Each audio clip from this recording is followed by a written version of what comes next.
Okay.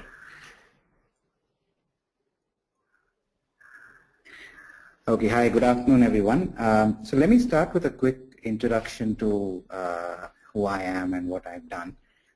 I founded a firm called Upadhyaya Capital in 2007, which was one of the first technology-focused investment banks in India.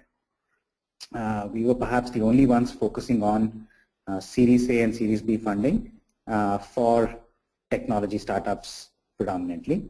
And we were also doing M&A advisory for larger tech startups. I think between 2007 and 2013, we've advised over 20 VC fundraisers for various kinds of startups, some of whom are very well-known names today in the startup ecosystem. One of the things that we did before we launched was to raise angel funding for ourselves. So we had some of the best angel investors in the country as investees in us, including Vikram, who's going to speak after me here. Just to take you through some of the transactions that I've provided advisory services on or have been very closely involved with. Companies like Delivery, we raised $7 million from Nexus for them. Delivery is today India's leading e-commerce logistics player. Companies like Chumbak, iStream, Peelworks, eTechies, Global Healthcare, very well-known upcoming startups. This is a sample of the kind of funding that I've raised. My firm, Upadhyaya, was acquired by a larger iBank called Allegro in 2013. Post which, after the transition, I have now, 3 months ago, embarked on another entrepreneurial journey. I have started an online curated marketplace for antiques and vintage collectibles. From being an advisor, doing M&A, doing fundraising, I'm now very hands-on in the e-commerce space. So that's my journey. Moving on to the topic of today's discussion, I thought I will share some of the anecdotal experiences that I've had over the last 6, 7, 8 years in raising funding for early stage companies and the challenges that one faces. As early stage entrepreneurs, a lot of you will be going and talking to VCs with varying degrees of success. Some of you, a lot of times you don't get proper feedback about why a fund is not ready to, invest just yet. But it would be good to understand, some of the challenges that that typically come up.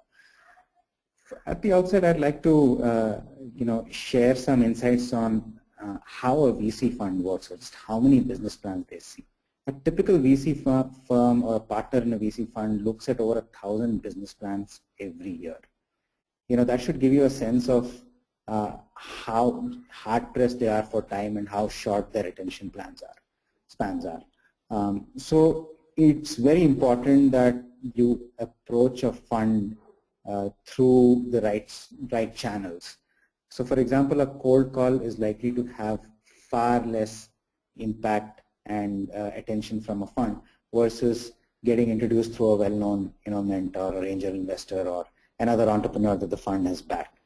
The other point about approaching VCs is one of the challenges why a lot of initial approaches fail is because you may not have researched your fund well. It's important to approach the right partner within a fund because not all partners look at or have the right background for your kind of business. So it's good to know whom to approach within a fund. So challenge number one is, how do you actually approach a VC? What is the path to connecting with the right partner within a fund? Moving on to the next slide. Given that it's an early stage startup, you're an early stage startup. Granted that you may be slightly beyond the angel stage or slightly beyond prototype stage. Nevertheless, I think for any venture fund looking at a Series A investment, the founding team is the single most important factor that a fund looks at. Very often, some of the things that VC funds look for is, does the founding team have relevant experience? For example, you could have two great tech co-founders, but there may be nobody with business experience on the team. That could worry a fund. Usually funds like to back teams. Single founder startups are looked at with are seen as more challenging to invest in. Third could be, shareholding structure amongst founders. If it is skewed towards one founder and, whereas, there are 3 co-founders, all of whom share distinct roles and responsibilities, that could be a worry. So overall, I think the founding team, challenges around the founding team play a big part in why a VC would not take a proposal forward, would not look at a startup seriously. Moving on to the next next sort of issue that could come up, is it at what stage is your product or solution? If it's a concept still, or if you've built a basic prototype, or if you've built a particular module of the product or solution, and you may have a roadmap, but at the end of the day, there is, if it's still a fairly basic prototype, it becomes very difficult for a fund to to make a decision or take something seriously unless they see the whole product. I'll give you an example. Just a couple of days ago, I met with a bunch of Stanford PhD students, entrepreneurs who have PhDs from Stanford, brilliant track record.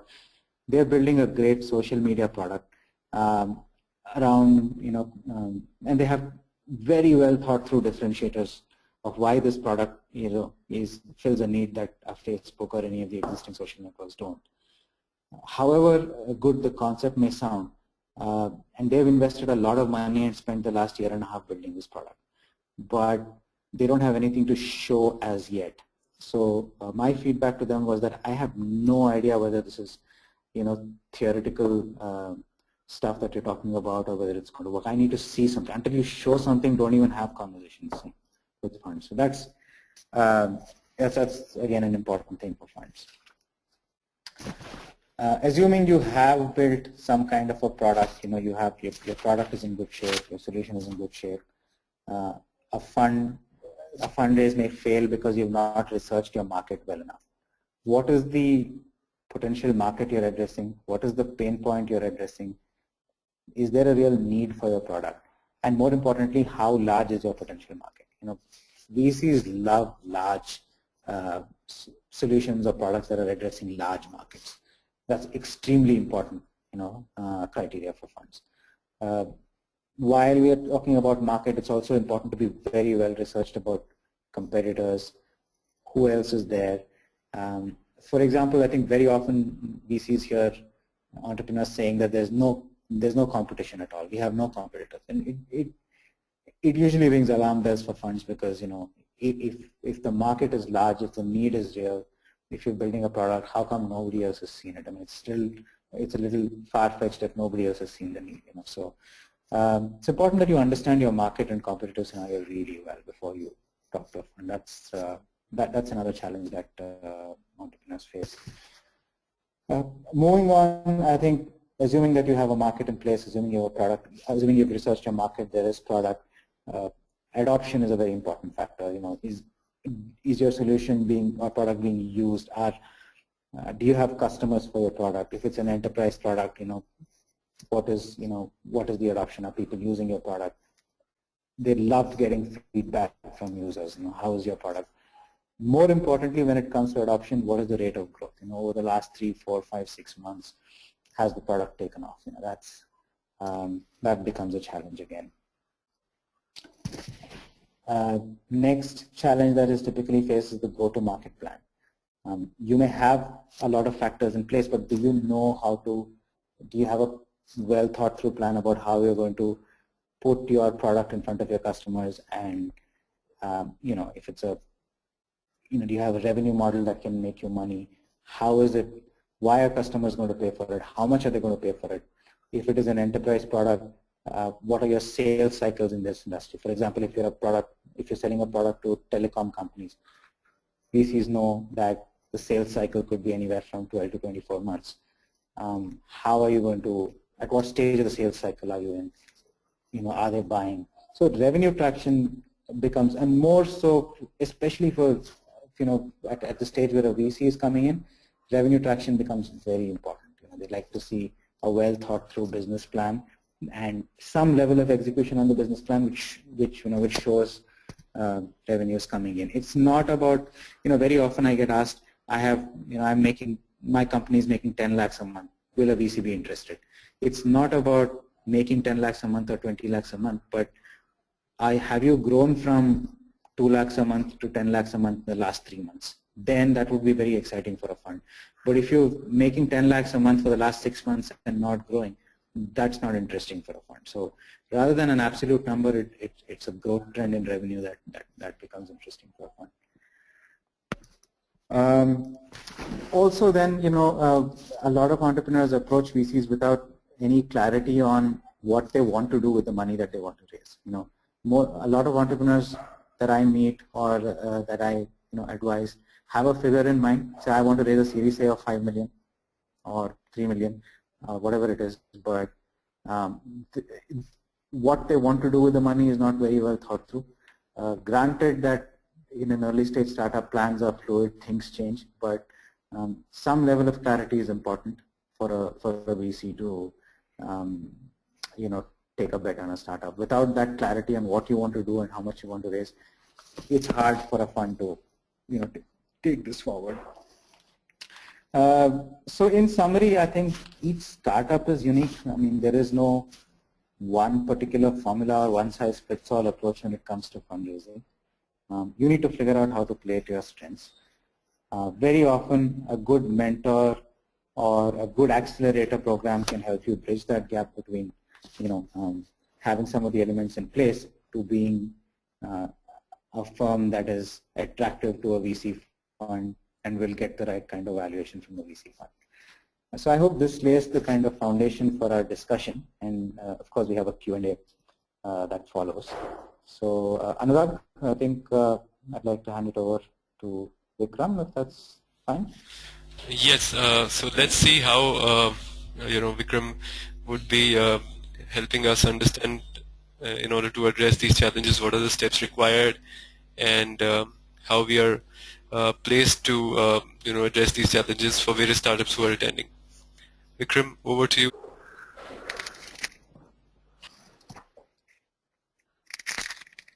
Hi everyone, this is Vikram Upadhyaya.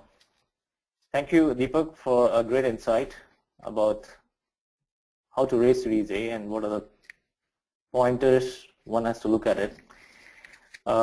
Next 5, 10, 15 minutes, as the time will allow me to share with you, I'm going to take you through certain experience I had with respect to the entrepreneurs who failed, who bombed, who are successful, and what it took them to be there. So with a little background about myself, I've stayed in Japan for 15 odd years before coming back to India, and I came back to India with one simple reason: to empower the Indian entrepreneurs ecosystem. And being a serial entrepreneur, I started a company way back in the late 90s in Tokyo, and it was an IT company. Grew it from one single intern along with me while I was doing my PhD in University of Tokyo to 3,000 plus employees in Japan and India. Sold it off, did the exit in 2006, and started investment banking cross-border between India and Japan. And that was the time where I decided to commit my time and my professional inclination towards the Indian entrepreneurs ecosystem.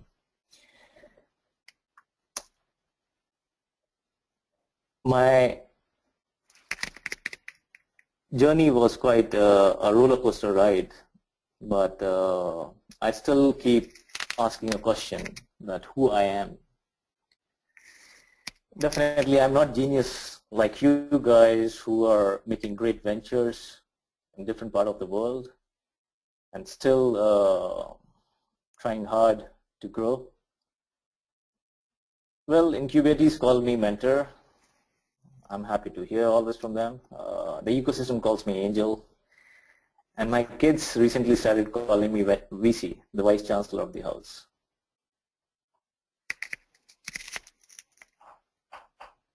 And last week I was told that I'm known as the accelerator evangelist.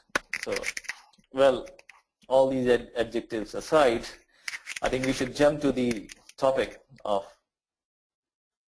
how we can raise Series A, and when we fail, what are the areas we have to look at it. I think Deepak has set a perfect path for us to take this discussion. And so, is it a run for the Series A? That's my first point which comes. Yes, it's a run for Series A. And everyone is running for that. It's not the entrepreneur running for Series A. It's the VCs, the investors are also running for Series A. So it's not that you are looking for Series A. They are investors who are looking for startups for Series A also. So it's mutual. If you look at this picture carefully, not the beauty side of it, but the way it's been illustrated, there's a baton between the two athletes, two sports person, one handing over the baton to the other. So as Deepak highlighted, it's not the cold call which works, the Series A or any investment. So I'm trying to draw a parallel in the sports world, and where baton is the venture which goes from one hand to other. We have been hearing great stories about an e-commerce site which has been valued $10 billion in India, and the market can accommodate many such startups, and it's growing. So the journey is basically, it's from one hand to other, and it starts from the family and friends. The family and the friends, they encourage the entrepreneur to start the startup.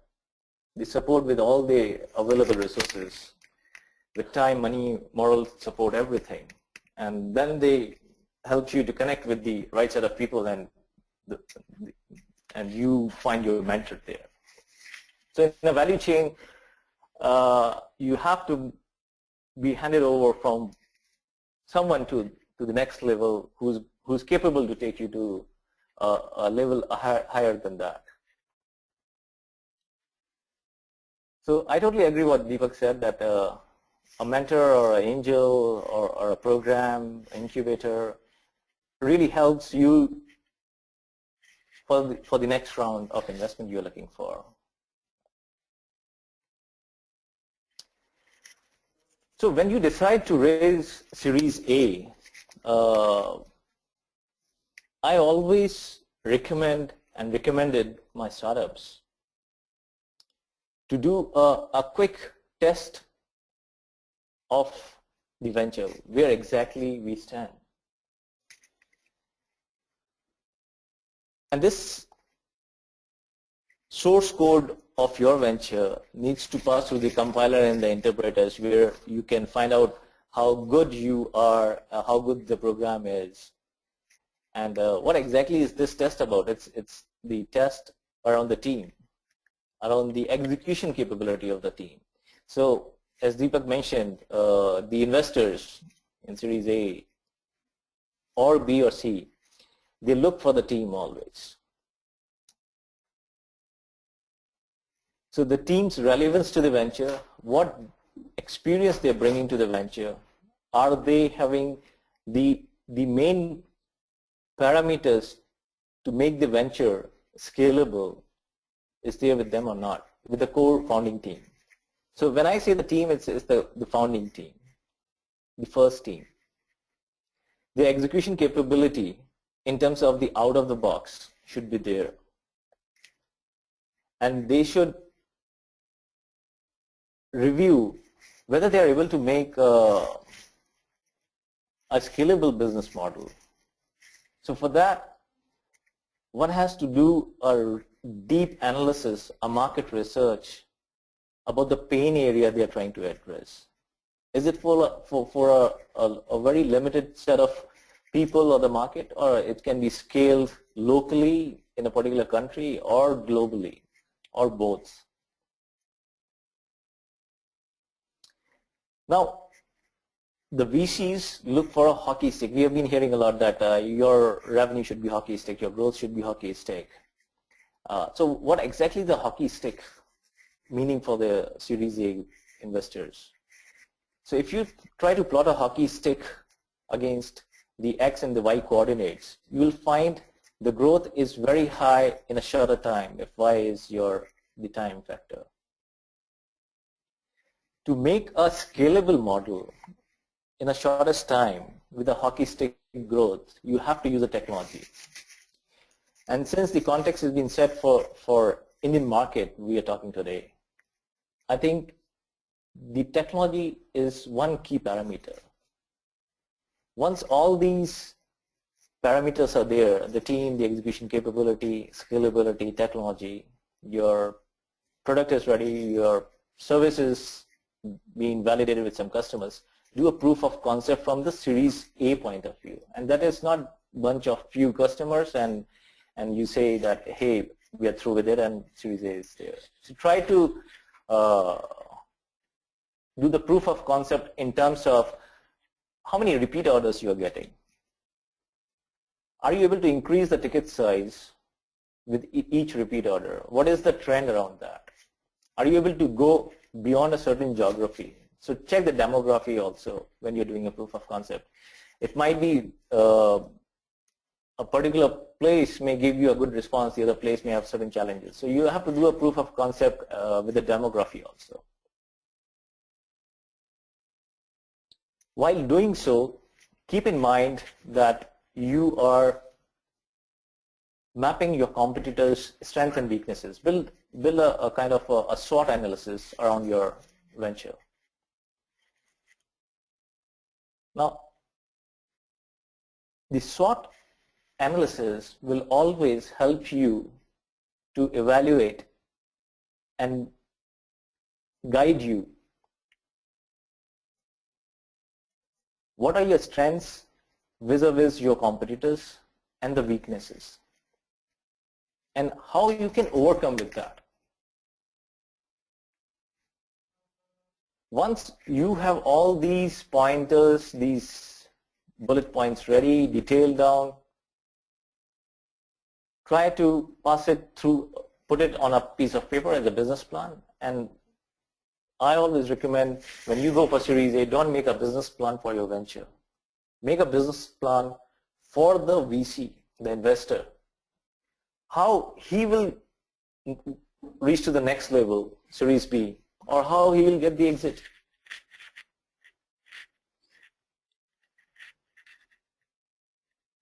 There's several cases I've been seeing that the concepts have been referred from the Western world or the Eastern or some part of the world, and we are trying to do it for the Indian market. We have to be careful that VCs know this market pretty well, the Indian market. So you have to make sure that you are localizing for the Indian need first. If you are raising Series A for the Indian market. If it is for a global market, then it's a different story. Now, by doing the test of this process, you pass this process and you feel that you're ready. I think that's one level you have cleared for Series A. There are other parameters which I always emphasize on for Series A when you're gearing up for Series A. Try to show your positive attitude to the VC rather than the aptitude part of it in the first meet. Build a chemistry, not the mathematics, which will impress the VC. Because the VC at the Series A like to see how far they can go with you. Generally, the Series A VCs prefer to stick with Series B also. Now the example of Dhruva, my first portfolio, which I mentored and invested in Angel way back in 2008, their Series A investors are still there, and they have closed Series D recently, grown from scratch to $300 million plus.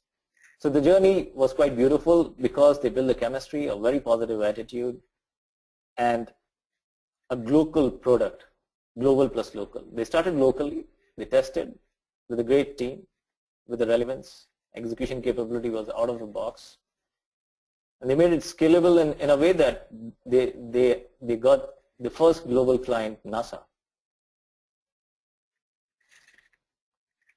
So test POC is very critical for Series A.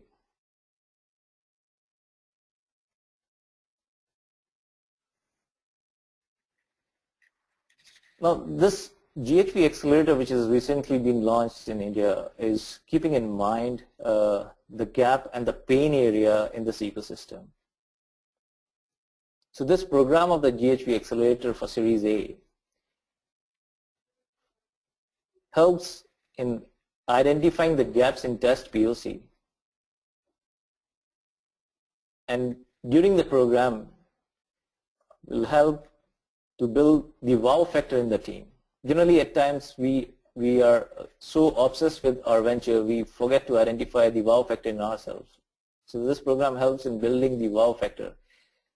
When I say building the wow factor in the team, it's not something created from outside and deployed inside the team. It's cultivated within the team.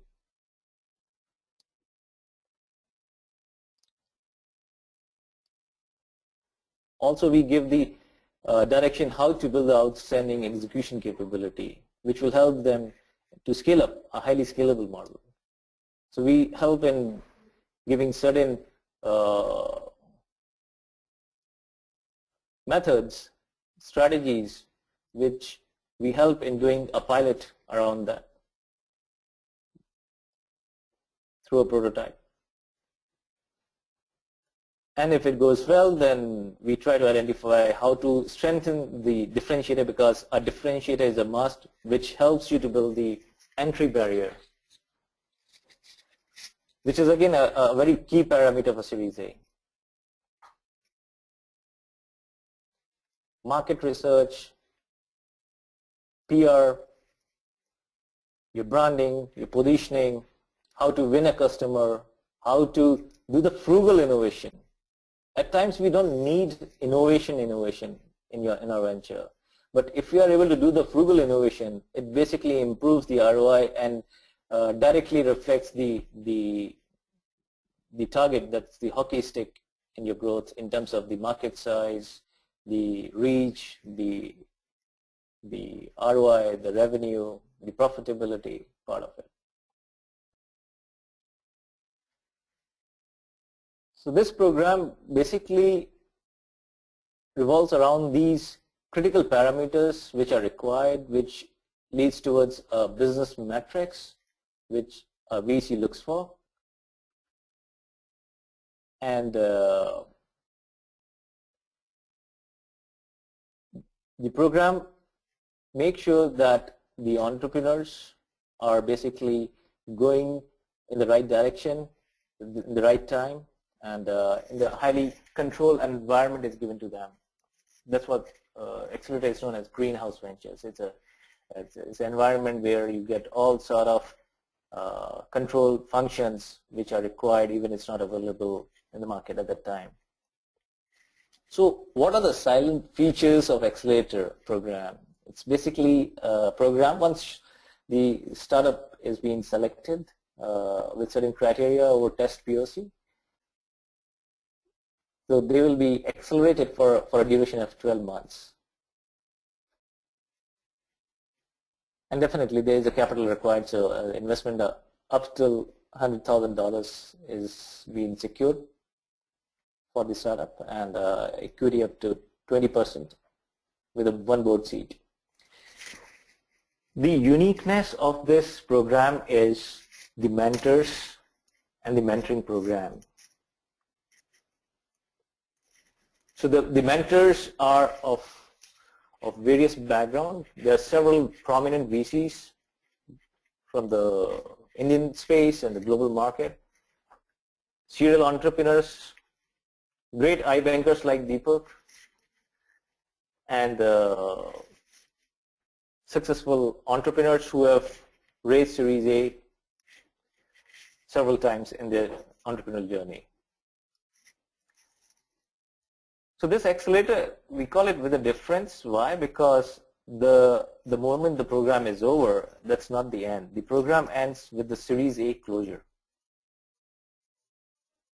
So there's a demo day at the end. Once the startup is ready, we realize through the program, looking at the scorecard, that the startup is ready, even before 12 months. So they've been presented through a demo day to the potential Series A investors. So far, we have commitment from 5 venture capital funds. And World Innovation Lab is the first one from Silicon Valley. They are like $360 million fund, and they're going to look at each and every startup in the accelerator. And 4 more are there from India and abroad. In the first demo day, 20 Japanese companies have already committed, and these Japanese companies are of the size of SoftBank, Docomo, and of the sort. So the demo day is going to be around like showcasing to these Series A investors, and post demo day, the acceleration program helps these entrepreneurs to close Series A. That's one of the toughest process. I think Deepak can highlight that much in detail because he's been doing it in past a lot. Closing Series A, in terms of once the interest has been shown and you get the first tranche, it's a long journey and quite complicated. You have to keep doing your business, you have to keep interacting with your investors, and there's a lot of paperwork and 100-odd activities you have to do around that. So with this, I think we've set the pace of in the direction, and like to request Anurag to open the Q&A for us, and we'll be happy to take the question as much as we can in the time given by the organizers. Thank you.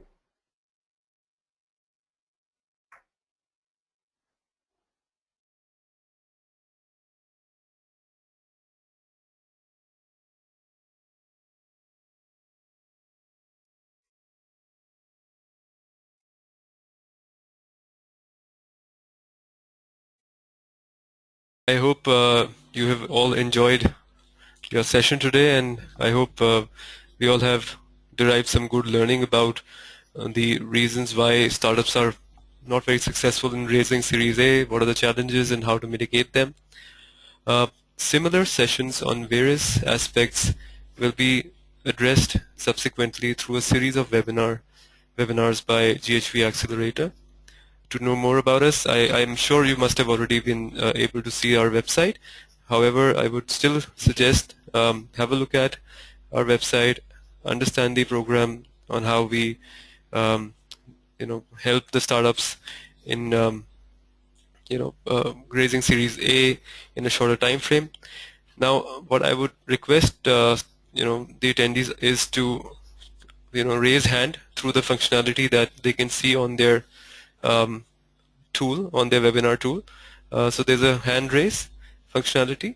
Just raise your hand through that, and we would be happy to address any questions through by addressing them. So the moment you raise your hand, we will unmute you so that you can speak, and then we will address. Also, please mention whom are you asking this question to.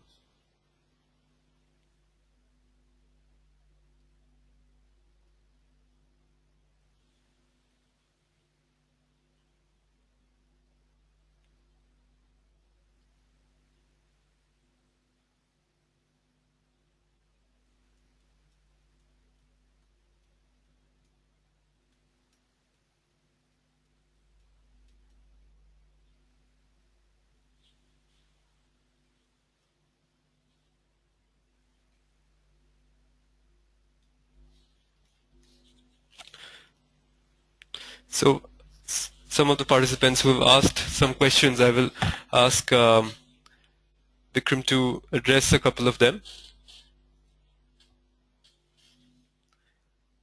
So this one particularly, let me just ask on behalf of one of the participants. And Deepak, I would request if you can address this one. if we raise funds from family and friends, how much percentage can be offered to them? Can they dilute their stake when we raise funds subsequently?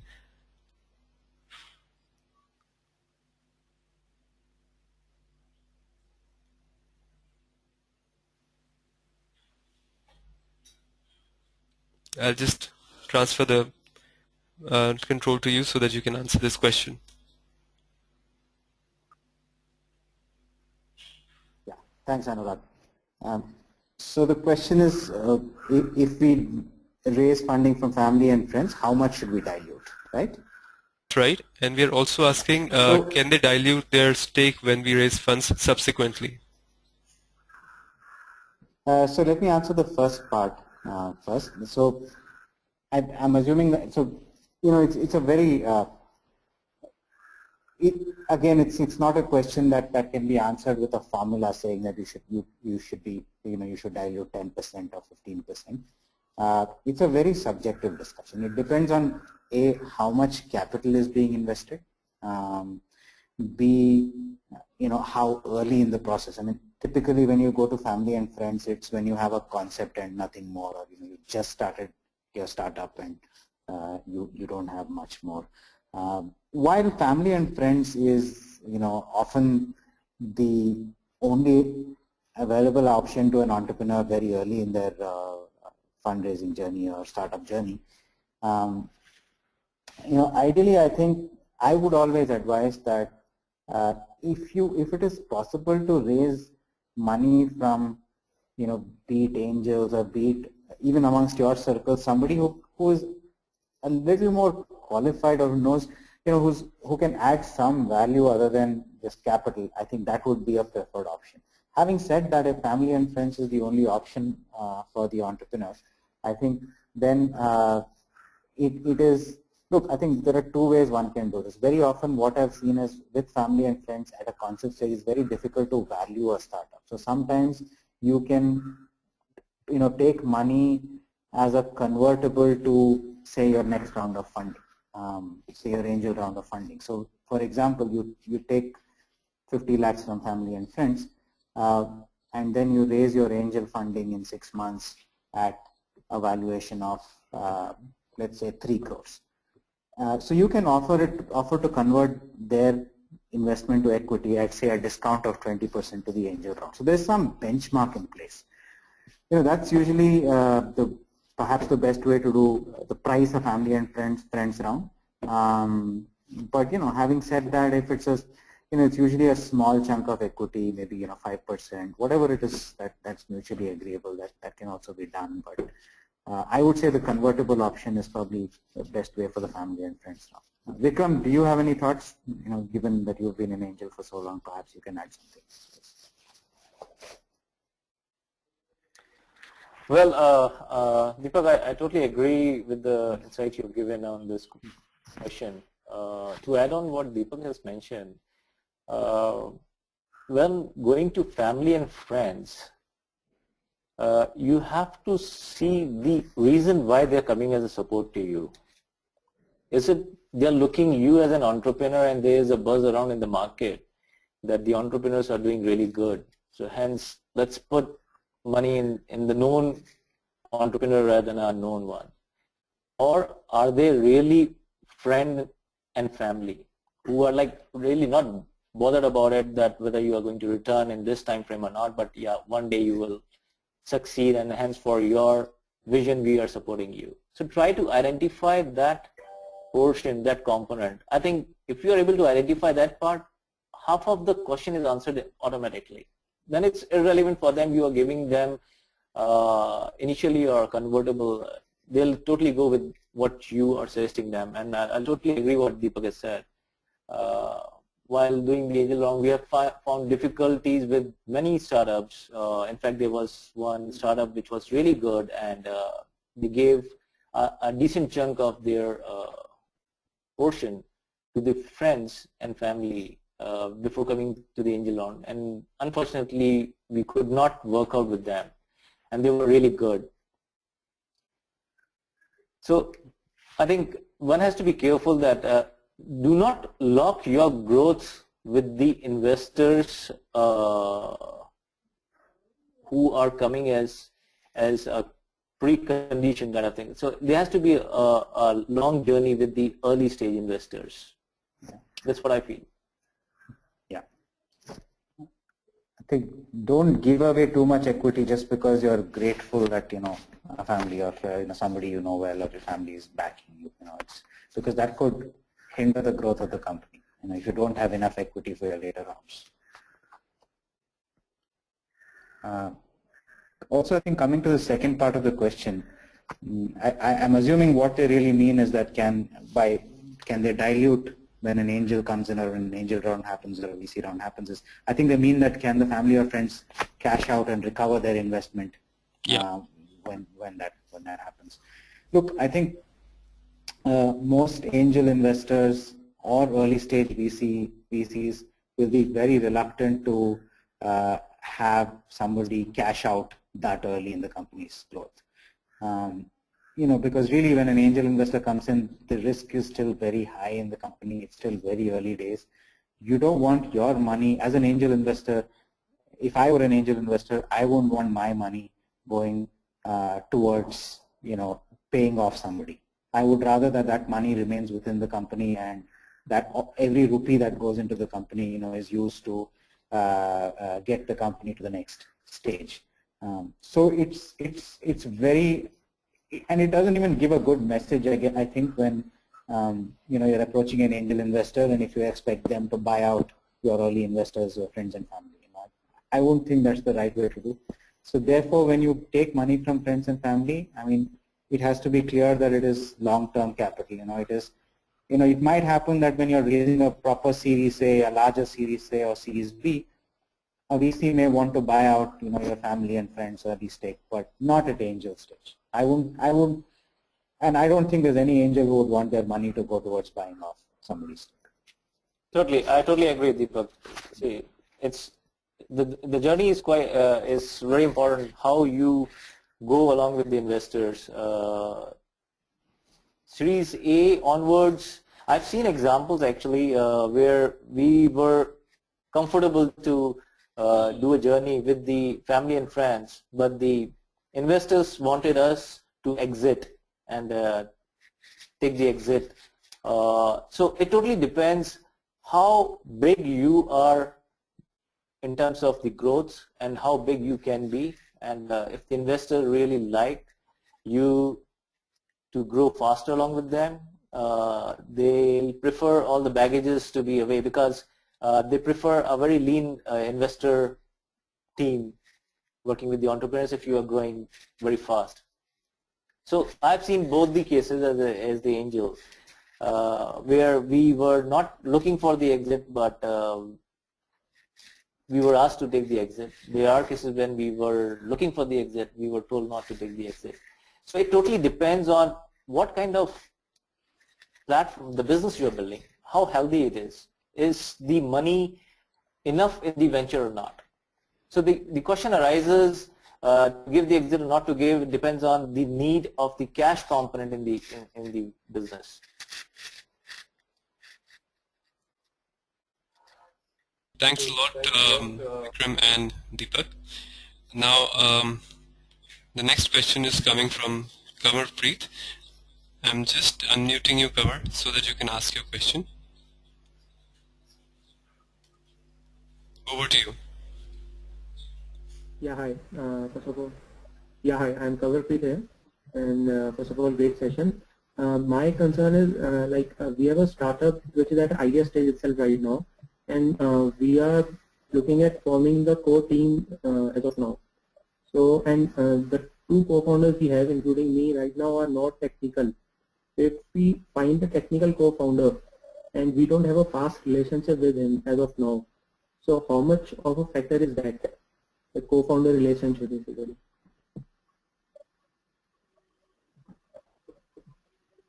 Yeah, I'm through. Thanks, Kamtik. I think it's an open question. Yeah, Deepak, would you like to take this question? I think it would be great if you can share your insight. Yeah, so I think this is a fairly common situation that we come across. I'm assuming yours is a tech startup, Keith, and then there is a strong tech angle to it. So I think a tech co-founder will be very important. I think, look, I think like I said, every situation is different. If the reality is that if you guys have a great idea, you have, you said you have 3 co-founders who are, I'm assuming you have complementary skill sets, whatever they are, and the gap is a tech co-founder. If you don't know anyone in your network, you have to find someone from. So there really is no other choice for you to go forward. And I think if it's a tech startup, having a tech co-founder is fairly important. So, I think having said that, I think chemistry is extremely important. I mean, it's not about whether you give that person 10% stake or 20% stake or whatever it is. I think making sure you spend enough time with that person, making sure there's enough chemistry is important. Also, I think to safeguard yourself, I think in such a situation, it's important that the whatever equity that you give your tech co-founder, because you don't have a past relationship, is not given in one shot. So just to take an example, if you decide to find somebody that you like and want to give him 10% equity, make sure that it is structured so it vests over a 4-year period or 5-year period. So if whatever reason, no matter how much chemistry there is, things may not work out between co-founders after a year or time. I've seen a lot of such cases. It shouldn't be that you lose all 10% equity, it goes away with that person. So ensure that you protect yourself from that situation. That's very important. That would be my take on it. To add on what great, Deepak. So to add on what Deepak has mentioned, so my point is around the chemistry. What I've seen in the last 6-7 years while interacting with thousands of entrepreneurs in India, majority of them, they fall apart or they shut down because of the chemistry issue between the founders. So try to find and build an equal passion level when you are looking for a co-founder. So the passion level, if you are hitting 10 out of 10, the co-founder who's coming or the person you are looking for should achieve a passion level not less than 10, because if the passion is missing at the co-founder level, either of you, I think it's difficult to go a long journey. The equity is also critical. So from the investor's point of view, the weightage goes to the founders equally. So investors, they don't look at who started first and who came later. So as an investor, we look for founders equally, because each founder is playing their own role. So if it is a tech co-founder, so we as investors look for what contribution, what passion as a co-founder for the tech side of it you are carrying with you, right, and the relevance with it. So try to build a chemistry and maintain a passion equally when you are building a great story for the market. So that's my take on this. Great, Vikram. Great, Deepak. Thanks for your insights on this as well. Now, with the remaining 5 minutes, we already have about 5 questions in the pipeline. So I think we can, probably expedite this a little. Now, the next question is, when we calculate the total investment the founder has put in, can his salary be added into it? Since founder don't take salaries initially, if the founder's market salary is, let's say, 18 lakhs per annum, how much can he add as his investment? So if I may be allowed to answer this point, and definitely I'll pass it on this to Deepak later on, because he has been handling this part as the iBanker a lot, I assume. So the salary component, I think, should not be much, and as an angel investor, I have been looking at these cases a lot, and definitely 18 lakhs is something we never look at it. whatever is the living cost of an individual with a family in the particular city, we give a factoring to that, and that's what we look at as the contribution coming in. Yeah, I think like Vikram said, I think, as a founder, I think you're expected to be below par on your, below market salary, right? You can't have, 60% equity in the business and get somebody to invest and take market salary. Like, it doesn't work that way. So, the argument that if I were working somewhere, I would get this much salary, and hence, and today I'm only drawing so much, or I'm drawing nothing, so can you convert that, take that as an investment and convert that to equity? It doesn't really fly with most investors. I think what investors are comfortable with is that as a founder, you're expected, sure, nobody says that you should not take a salary, but take enough to be comfortable for you to live comfortably. But beyond that, that's the price you got to pay. That's what entrepreneurship is all about. So the logic of converting that to equity doesn't really fly with investors. Thanks for your insight as well, and thanks Vikram for addressing this one.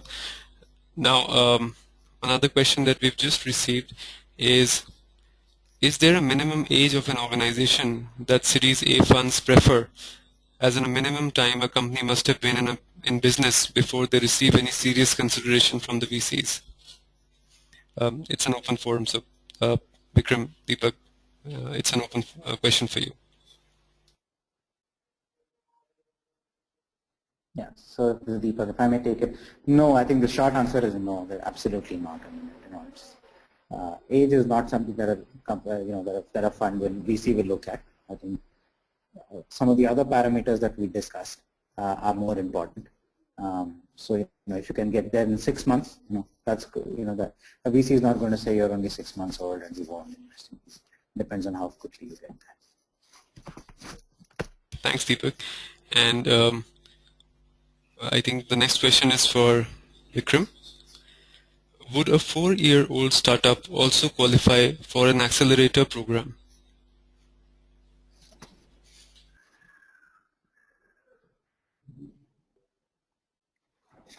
Yes, the answer is yes. The criteria, if what I have explained for the accelerator program, is not around the age of the venture.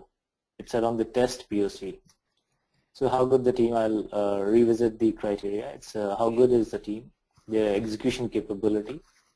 They should be really good, out-of-the-box thinkers. Excellent scalable business model, which can go local, from local to global, in the shortest time. And there has to be a very key technology around the venture, even you're in the service segment, and the proof of concept in place. So at either of these parameters, we are not touching the age of the venture. So the answer is yes, one can look at the accelerator program, and if you are qualifying that, then most welcome for that.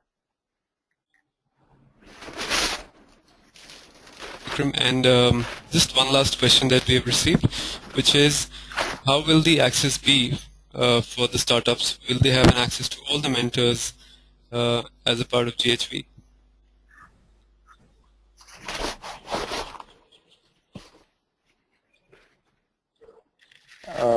So as a startup, once you are part of the program, you will be given a direction through time against the timeline, how and what you have to do, how you have to achieve, what you have to achieve, and depending on the need in terms of the functions you are touching. For example, you have to work on the how to improve your brand recall, how to build or execute the new market strategy which the accelerator program is assisting you, and you need advice from the domain experts.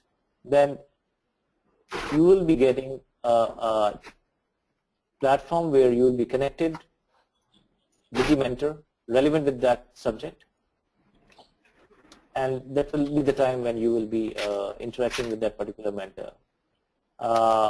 Moving ahead 2 weeks down the line, then you need to look at and work on the product development, how to improve or improvise the product, the tech side of it. Then the relevant mentor will be connected to you. So to answer this question, yes, the access will be to all the mentors, but depending on the need. You may not need to interact with all the mentors. Now at the end of the program, you have to prepare yourself for the Series A, and you have to build a business plan or investment deck, the IM for the investors. Then I'm going to bother Deepak for that. So Deepak is the expert for that. So you get a chance to meet Deepak then. I hope I have answered this question. Great, Vikram. Thanks for your insight. So I'm just fitting in last question from one of the attendees. And this is most probably, I think it'll be better if Deepak, you could address this. If in bootstrap stage we could manage to show traction, get international paying clients, should we raise funds after we show some more international footprints? Does the valuation be better the way while negotiating with the VCs? Yeah, I think, yeah, I mean, yes, I think it's very intuitive if you have international clients, if you have revenue traction and you're growing. And assuming that you don't need, I mean, you can sustain yourself and keep up your growth for some more time. You know, it does make sense to do all of that and then talk to VCs. And obviously, yes, your valuation will be much better at that stage. But the only caveat I'd like to add is that, you know, just because, you know, even if you do have revenue, I mean, you bootstrap, you have revenue, you have paying international customers, but think about how much you can accelerate your growth if you did raise money, you know, at a particular point in time, rather than delaying it by 6 months or 8 months to, you know, try and sign up more customers or whatever. So that's a call you need to make. You need to weigh the pros and cons of that. But yeah, short answer, yes. Obviously, having paying customers, international customers, does improve your valuation, does improve your negotiating power with the VC. Yes.